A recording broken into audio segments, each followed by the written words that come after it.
धन्यवाद सर, आपने मेरे को बोलने का अवसर दिया। मैं ज्यादा रेपिटेशन ना करते हुए सीधा बिल का विरोध करने के लिए खड़ा हुआ हूं। मैंने आज देश के गृह मंत्री का अच्छे तरीके से भाषण सुना और उन्होंने बार बार एक ही बार को 2-3 बातों को ज्यादा जोर दिया। एक तो उन्होंने कहा कि विरोधी दल भ्रम फैला रहे हैं, मुसलमानों के बीच डर फैला रहे हैं। ये हमने फैलाया हुआ डर नहीं है।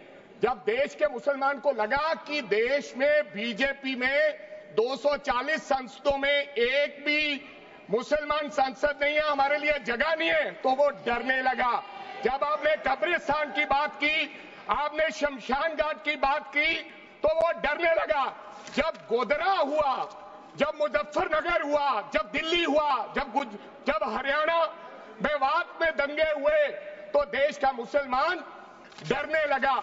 और फिर क्या कहा गृह मंत्री साहब ने? आज गृह मंत्री साहब ने कहा कि 2013 का बिल अगर नहीं आता, यूपीए नहीं लेकर आती, तो आज इस बिल की जरूरत नहीं थी।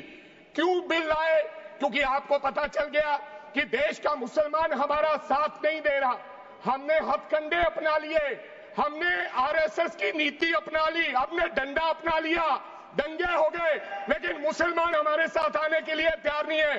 फिर आपको पता चला, आपने एक और आंकड़ा दिया, आपने कहा 1913 से 2013 तक केवल 18 लाख मुसलमानों का जमीन था और 2013 से अब तक 21 लाख और हो गया, यानी कि 39 लाख टोटल जमीन हो गया।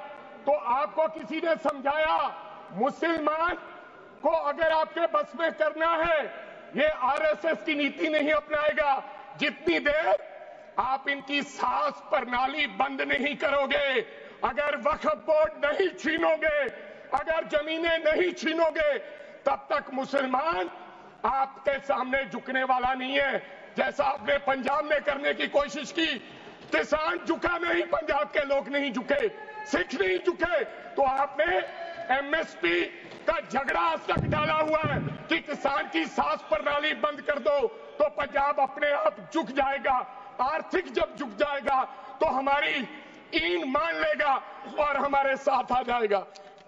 आदरणीय सर, आपने बार बार कहा, आज गृह मंत्री साहब ने कहा गवर्नमेंट प्रॉपर्टी पर किसी का अधिकार नहीं है, पंचायत की जमीन कोई दान नहीं दे सकता है। मैं आपको इसके पीछे लोचा क्या है, इसके पीछे छुपा हुआ राज क्या है?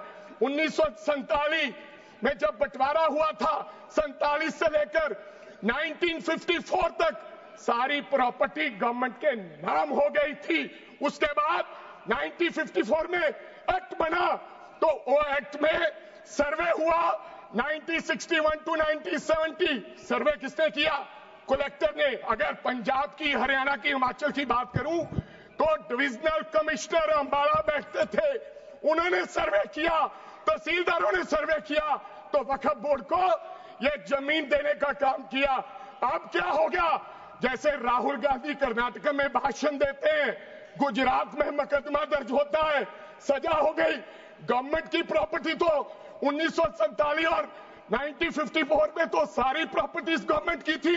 अब एक बंदा खड़ा होगा तो वो कहेगा कि यहां पर ये गवर्नमेंट की प्रॉपर्टी है, डिस्प्यूट होगा, तो आप वक्फ बाय यूजर का अधिकार खत्म कर दोगे कि ये तो जमीन गवर्नमेंट की थी, आप उसकी जमीन छीन लोगे।